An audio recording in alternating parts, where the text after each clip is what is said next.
live.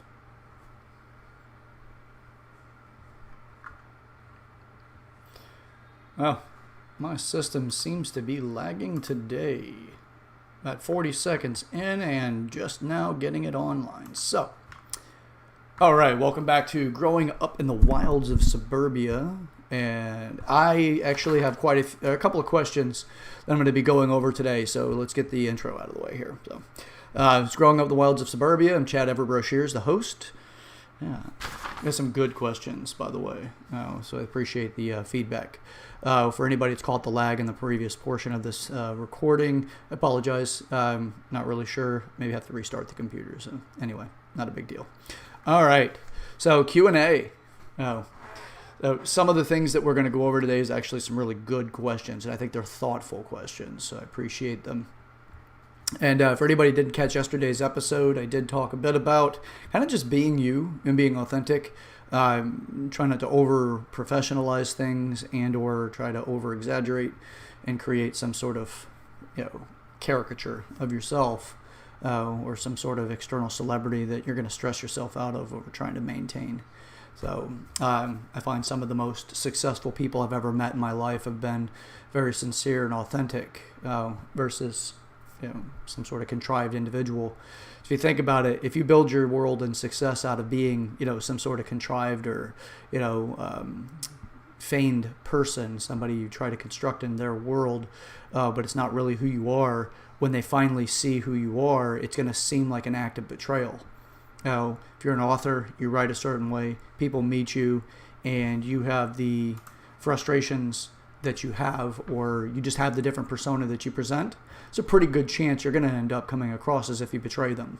And it's not even your intention, really. Well, I guess you kind of can say that it is. But it can be a hell of an issue. And let's say that you do create a celebrity of yourself. What do you think is going to happen whenever somebody finds out that you're not that way? They're going to want and feel like it's their duty to share who they experience you to be. That can be detrimental to your career. So why build something on a faulty foundation in the first place? Authenticity is a beautiful thing, and it's very magnetic and very drawing. I realized that from my dating experiences in my teens and my 20s into being, an adult in the world of dating and all of that. It's far more desirable to be yourself, less of a facade, and people don't feel like they're on a honeymoon only to find out the reality is they're going to be working, excessively to the point that they're not really going to be that happy in the relationship. They're going to feel like they're putting in most of the effort, blah, blah, blah. Those kind of unnecessary but seem to be common issues in relationships. So, all right, let's get to it. Q&A for Growing Up the Wilds of Suburbia. Some of these are Q&A from Chat with Chad, and some of them are Growing Up in the Wilds of Suburbia, but they're still good questions nonetheless, so let's get into them. All right. First off, I've got one from Sarah. This is a complex question. God, I really appreciate it, though. And I'll try to do what I can to make it as digestible as possible as far as an answer goes. So her question is, what do you think about the challenges of overcoming bias from a misleading experience? How many of us can relate to that? I kind of started to frame out the answer to that by saying authenticity, right? Now, every one of us are going to come from an expectation of a relationship. You're going to want something out of the other person. When you first meet somebody, they're going to have the external that you see. You'll see the visual value that they have. You're going to make judgment calls off of it. And you'll tell yourself, that person, they look like they're in the kind of shape that I want to be in, or I want the person in my life to be in, or the people that I like to surround myself with. I believe it was... and many people have said this, but it's more popular recently. Denzel Washington said that you're the summation of the people you keep around you. So if you have 6 people around you or 5 people around you that are millionaires, you will be the 6th millionaire. If you have 5 people around you that are highly intelligent, you will be the 6th highly intelligent person around. Because it's just the way that our brains adapt to our environment. Most of us spend our time trying to adapt to an environment that isn't necessarily conducive with our goals. It's what meets the needs at this moment, not long term. So as we're getting into these experiences, relationships with people, the first stage is introduction.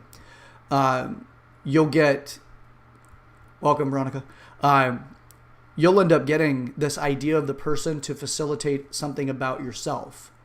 That individual may be that they're in really good shape and you want to be in better shape, or you want to communicate regularly with people that are in good shape. You're going to have common conversations and common ground. You're like, okay, well, what's your favorite sports supplement? You're going to look for those variables. Now, Sarah wasn't necessarily fully descriptive over a scenario or a situation, so I'll try to answer it as best I can without necessarily making it overly vague. So we're using some of these examples. If you meet somebody and you're like, you know what, I need more fitness friends. Right now, coming out of the social situations that we've been dealing with the C-19, things like that, we're going to be looking for people to be in our lives that actually bring some sort of value to help us overcome something we've kind of been dealing with, whether we didn't have strong habits to stay, in a good, healthy weight, or keeping our sensation of health and vitality high. And they were like, oh, okay, well, I want to meet and be around people that are like that. Now, you'll enter into that conversation with that person projecting what you want or need in your life at that time and looking for if that person fits it. Doesn't mean you won't be friends with them. It's like this layering behavior that we have that's an internal checkpoint. That's like, okay, well, this person looks to fit this role. Now let me ask some questions and get to know whether or not the person actually can facilitate that role. Now, what happens is that we may be attached to something in particular. Now, we'll go with a romantic interest. This person may look like the kind of person that you want in your life. They may look like they keep themselves in shape. They may look like they're affluent enough that they can afford their, pay their bills.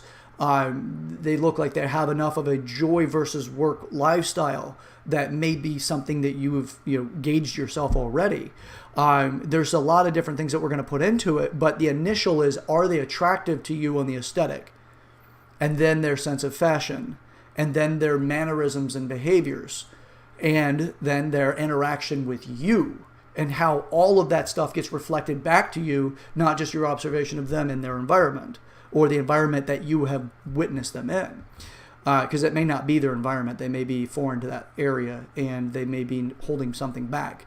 And you're looking for those cues as well. If you're observant, you may be like, well, that person doesn't look like they're necessarily familiar with where they are, but they look like they hold themselves well for being there. So we have these different things that are going on in the background. We're really not conscious of this, but we deduce our answers from it whenever we're talking to other people. We talk about it as a character trait, and they're like, yeah, that person's this kind of person because of these reasons.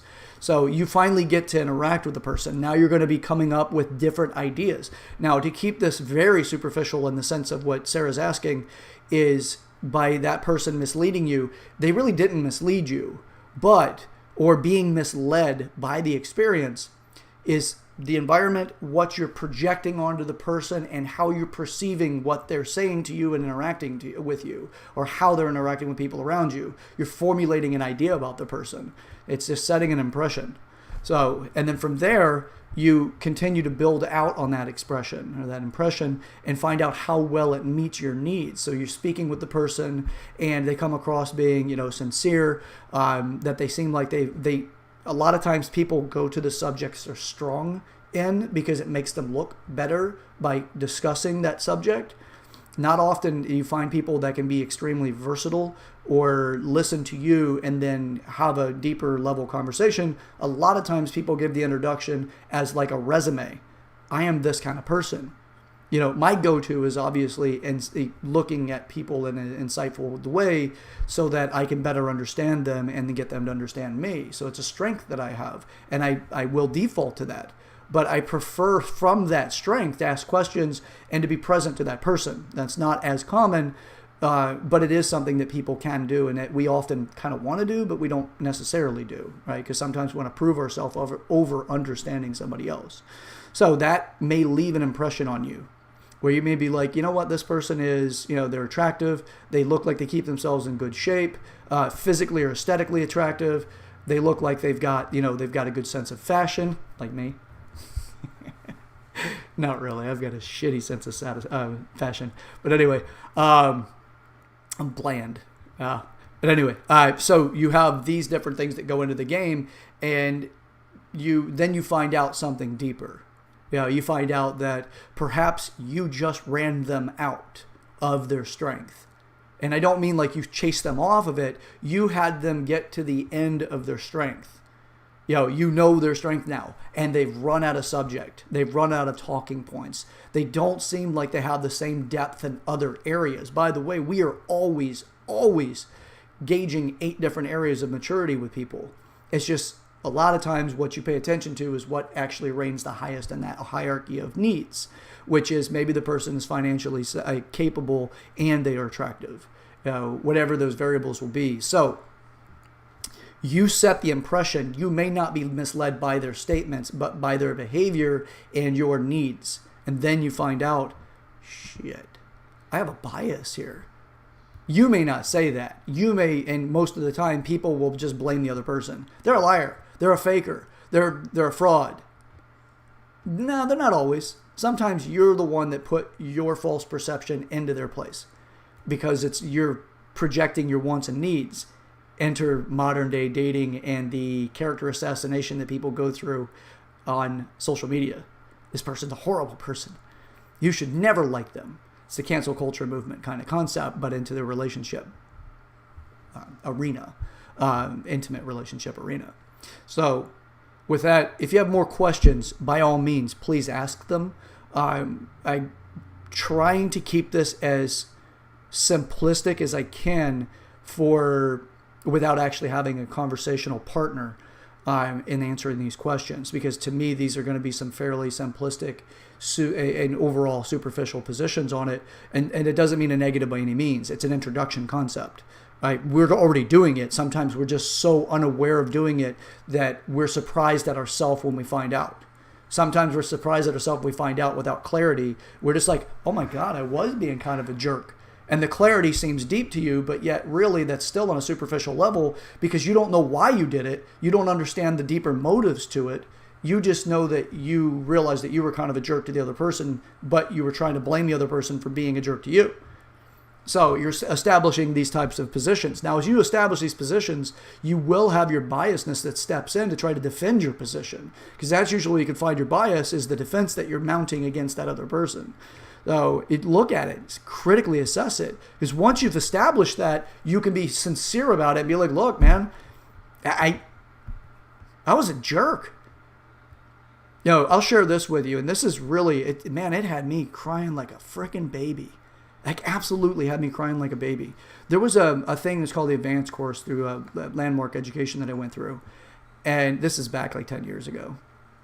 And I left this one particular night, and I called my mom on the way home, and I'm like, Mom, I caught up with her, the pleasantries. Most of us go through these pleasantries when they get on the phone with their parents. It's kind of like, what are you doing? Blah, blah, blah. Like the catch up, the check marks on what you're supposed to say, to feel like you're playing the role of the child to the parent. And I came to a point, I'm like, Mom, I really want you to hear me on something. And this shakes me to the core to say it. And it hurts to even conceive it. But I don't love you. Like, I don't love you for the way that I say that I do, or the role that we all believe that we play in that relationship where child to parent, or adult child to parent, right? And I'm like, it's not that I don't want to. I fell into a groove of behavior and started looking at our conversations as transactional. In the sense that there's just things that are the check marks that I need to say here and there, and not really really feeling that I care for you far deeper than I'm saying. It's like, and I do, I love you, but I've been projecting the idea of you in the conversation and not who you are as a person. And I love the person that you are, but it doesn't match it the same way. I find a loss of words for sharing how I feel about you as a person. Now, mind you guys, gals, whomever's watching this video, I'm one of 6 boys. Some of us really go so far back in the area we lived in, we didn't have cable, we didn't have any of that stuff. So I realized that I do love my mom, but I had to kind of, it wasn't starting over. It was just getting clear about it. And I love my mom dearly, but I was talking to the idea of her, not her, constantly. So I realized that I had this strange world of behavior that I was playing out. And it's not fair. It's not fair to her. So since then, I'm like, you know what? I'm not going to listen to my mom as my mom anymore. I'm going to listen to my mom as a human being that is my mother and love her for that, and not this thing, this contrived idea, this role that we play societally, that's your parents, so therefore you do this. So, all right, so I did have some degrees there, and I had the looking bad about telling her, all of that. And I mean, I'm serious, like I was crying ugly, like where it's like just all kinds of stuff are just coming out of your face. If stuff could come out of your ears while you're crying, it would have. Like it was that bad, and I'm trying to drive. It got to the point I had to actually just, I had to stop. It's just because it's like I needed to be, I needed to be sincere and honest about it. So, all right. So once we've established that being sincere and being like holding your integrity, being authentic makes a big difference for who you are in the future, because you can start to reevaluate and then recreate a relationship with that person, and even with yourself, more importantly, because you're going around without knowing you're going to be creating a wrecking ball scenario in other people's lives. So, all right. Will asks, next question. And like I said, I'll be happy to answer any of these as they come up. If there's any other questions or elaborate further, or move on. So, all right, Will asks, how do we overcome our first impressions? Kind of falls directly in line with what I just said about overcoming our bias from misleading experiences. Now, from more of like knowing Will and our conversation about that, it was also about how we want to behave territorially with somebody else around. So let's say you're just at, your favorite diner or whatever, and you're with your partner, and you happen that the situation with your partner that day is you may be uncomfortable. You may be financially stressed, or the relationship has some unresolved issues and you haven't addressed those issues. So you're sitting there and you have some degree of an insecurity, or even a heavy degree of insecurity that's sitting on that relationship. And it's coming from your incomplete variable on that conversation. So you're insecure. And then you see somebody across the room look over at your partner, or at least the direction of your partner, and you conclude to yourself that they're checking your partner out or looking at your partner. Your insecurities will ball up onto that other person, because now it's like that person is, before that person may not have seemed a threat because you weren't insecure about the relationship, or you didn't feel the challenges in the relationship. Now you feel that person has become a threat simply because that relationship isn't sound to you. You have the insecurities. It doesn't even have to be about the other person. You could feel like you're out of shape, or that, that you just you're not leveling up or meeting the people around you's needs, not just an intimate partner. And as soon as you see that glance or that look, immediately there's the possible threat line. That person may actually try to come after me, or after the persons around me. We'll keep it in the relationship thing because it'll be a little easier to qualify here. So that person may be checking my partner out.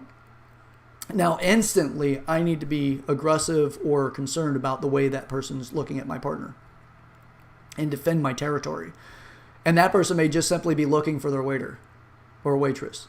So it just so happens that that's on the other side of where you're at, and now you have what you have. So with that, I just got somebody at the door that it's an appointment, that he's showing up early. Anyway, okay. So overcoming that first impression is first be aware of that first impression, what you have going on there. Okay. Now, John asks, how do you fix your current relationships? A lot of these are all inside of the same vein. It's just get clear about what you want fixed. And what does fixed mean by definition to you? Everybody's going to have their own definition on fixing the relationship. Be clear about your relationship goals. Where do you want it to go? Is your partner contributing to that goal that you have? Are you contributing to the goal that you have? Because if you're not, you're probably going to have a problem in the relationship over time. So with that, now it's knocking, not just hitting the doorbell. I'll have to move along a little bit faster. I apologize to everyone. What can we do about our society as it's falling apart? Now, this is a pretty big one too, but again, it's all inside of the same vein of things. It may not necessarily be falling apart. It just may be that you perceive it to be going one direction specifically because it goes away from the goals that you have or the comfortability that you've had. I am somebody who prefers order. Personally, I also like structure because structure gives you predictability. Predictability gives you a process like a ladder to climb to your goal. So I do like order in that sense, but I also like to have, I have a very strong sense of justice, but at the same time we need to be rational, not irrational or emotional about it. So there's a lot more conversation that needs to be had versus jumping to conclusions. We'll put it that way. There's a lot more that we need to look at. And some things that are being attacked should stay, and some things that are fought to stay should be, obviously matured. So, all right, that's it for today. I got to go to my appointment here. So again, thank you so much for tuning in. This is Chad Everett Broshears. I'm the host of Growing Up in the Wilds of Suburbia. So please do share this video with the person in your life you know that will benefit from it. Watch it again. Comment. Let me know your takeaways from it. And from that, thanks for tuning in on a Saturday. Hope you enjoy the rest of your day. And again, comment on these. I really do appreciate these. These questions are fantastic. And it gives me some feedback about your guys' perception of the situation, or what you're going through. All right. All of these videos will have different variables to it. Some will be goofy. I'll be throwing back beers in some of them, and I'll be, dirty as hell in others because something hits my mind that I know I need to talk about. So, all right. Thanks so much. With you, we're like Ubuntu is an African term that's used. It's without you, there is no me. So with that being said, we're all in